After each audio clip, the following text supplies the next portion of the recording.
Now home to over 5 million people, there are more vehicles on Irish roads than ever before. But with traffic at an all-time high, have driving standards declined to a new low.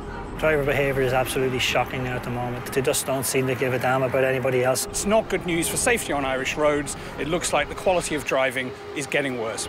The last 2 years have witnessed a spike in road fatalities not seen for a decade. Driver behaviour is probably not as good as it used to be. We're just seeing more incidents with regards to safety issues, particularly with regards to running red lights. Tonight, Primetime shows how Irish road users are putting lives at risk by failing to stop at red lights. It's not safe anymore. We've seen the amount of pedestrians that actually have had near misses. When somebody runs through the red light, those crashes tend to have very severe injury outcomes. Labelled a scourge, running red lights is now a dangerous game on Irish roads. So where will it stop?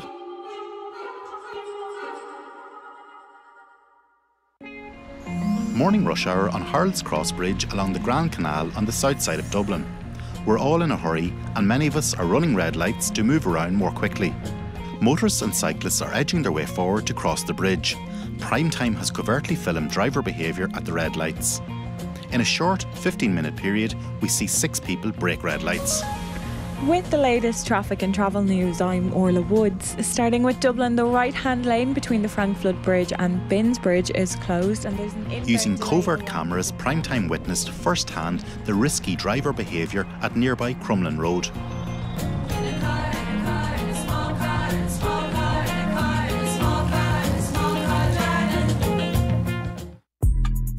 CSO statistics clearly show a marked increase in the number of vehicles since 2000. There are now more vehicles on Irish roads than there were at the height of the Celtic Tiger. With the exception of a dip during the COVID-19 pandemic, the total number of kilometres travelled by motorists on our roads has also soared. People have always broken red lights, but busier roads seem to have changed driver behaviour. Here at the N11, the main artery from Wexford towards Dublin city centre, several more cars are breaking the rules on the way to work. Motorists blatantly flout the lights at the junction of Brewery Road and the N11. This year, Dublin City Council plans to introduce automatic enforcement cameras to take pictures of vehicle registrations where drivers fail to stop at red lights. This follows a successful 6-month trial use of the cameras in 2015. The council now say the violation is a scourge in the city, so why are road users taking more risks? Just after lunchtime, and it's taken about 20 minutes to drive 7 kilometres from Golden Bridge down here to the end of the Grand Canal. You can see how drivers get frustrated with all the starting and stopping. The reason motorists are running up bus lanes, breaking red lights, breaking rules is pretty straightforward, really. It's about frustration. It's about the level of traffic, how long it's taking people to get to the place they want to go. And what that means is people become more likely to take a decision that is essentially queue jumping. It's essentially selfish, but it also has dangers and it imposes risks on everyone else. Within minutes of arriving at this junction where the Crumlin Road meets the Grand Canal, Primetime observed cyclists and scooter riders blatantly ignoring red light signals.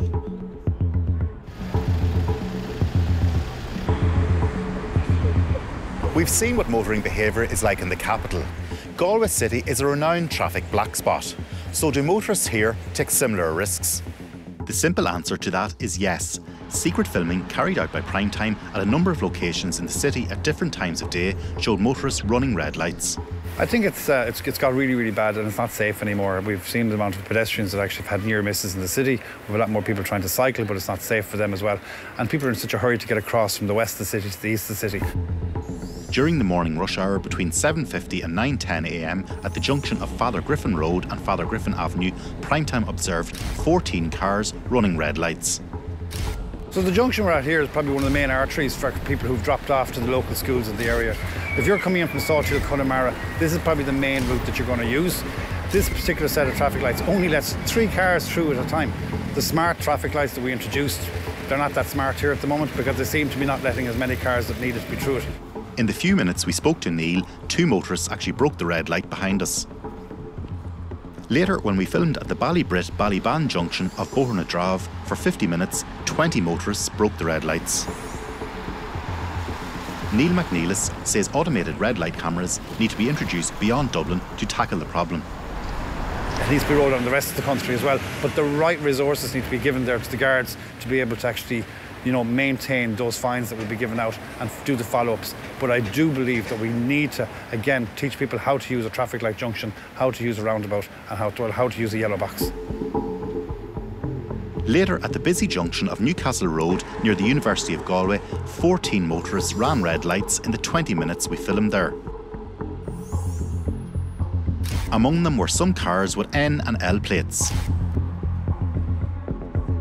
Back in the capital, Dublin bus drivers regularly encounter other motorists breaking red lights, as this CCTV footage shows. On any given day, we'd have over 1,000 buses on the road, and our drivers would see and report many different traffic violations, including the running of red lights, which is a problem from a safety perspective. So we'd be very much in strong support of the DCC and the NTA initiative to introduce this monitoring system at the lights to try and track people who are breaking red lights. You can see from the actual video clip itself, the bus driver pulls up to a red light at a pedestrian crossing to allow a pedestrian to cross. Unfortunately, another road user in a vehicle decides to overtake the bus and break the red light, and very, very nearly knocks down that particular pedestrian. Now, from a Dublin bus perspective point of view, our bus drivers are very aware of what's going on the road and was actually using their horn to try and alert the passenger that somebody was overtaking the bus, and thankfully it got their attention and they just pulled up in time before they were knocked down. Dublin Bus wants action taken to eliminate motorists driving illegally in bus lanes too. We'd prefer to see the bus lanes go to 24 hours a day rather than having various prohibitions on certain periods of the day. It just cuts out any confusion for the driver themselves and makes it much simpler for the driver and much better for Dublin Bus. Lewis operator Transdev also supports new red light cameras. Their drivers encounter near misses, like here near the Grand Canal. Primetime observed 5 cars and 3 cyclists breaking red lights at this Lewis junction at Queen Street in the North Inner City within a short 15-minute period. Close by, a motorist breaks a red, colliding with a Lewis. If we see some people behaving selfishly and breaking rules, it makes it more likely that others will do it, because you don't want to be the only mug who's queuing if everyone else is queue jumping. So there's a real danger that if there's too much of it, that yes, it becomes something that essentially is a norm on the roads, and we can see that in the cultures of driving in some countries, and we don't want to be one of those countries. Leo Leggio's 16-year-old daughter Marcia was knocked down as she crossed the road at this pedestrian crossing in Clondalkin, West Dublin, 20 years ago.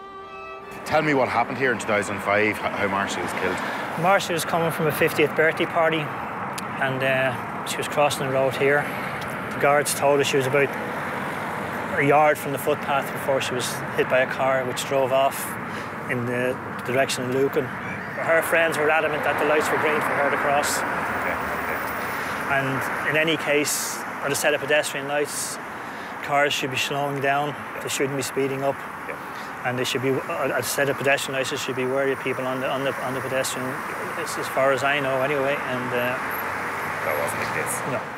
Marcia was rushed to Tala Hospital after the crash, where she was placed in an induced coma. Seeing your child, 16-year-old daughter in the ICU with all those wires and tubes, it's like something out of outer space. It's just so scary. Medics took Marcia in and out of her induced coma to check the swelling on her brain before she was moved to Beaumont Hospital. And we'd be holding her hand, we'd be around her bed just talking to her, trying to bring her out of it, telling her she'd be okay. And on one of those occasions I felt her squeezing my hand. And that was the only communication we had with Marcia the whole week. She fought for a week to survive on her. She fought hard. Leo and his family got the worst news on the Saturday morning. We went in and the doctors told us that Marcia had gone. Right then and there, it felt like someone punched me in the stomach and had their hand inside me and was ripping out my insides. The female driver responsible for Marcia's death was sentenced to 10 months in jail for careless driving. Just 20 years later and the pain is still here. But once I have that pain, and once I still feel this way, I know Marcia's still in my heart and she'll never go. Leo is Vice President of the Irish Road Victims Association, which supports those bereaved or injured in road collisions. As well as red light cameras, Leo believes the authorities need to embrace new AI technology. They have these AI cameras, they're high definition cameras that they put over junctions, and they can detect people not using their mobile phone or not wearing their seatbelts.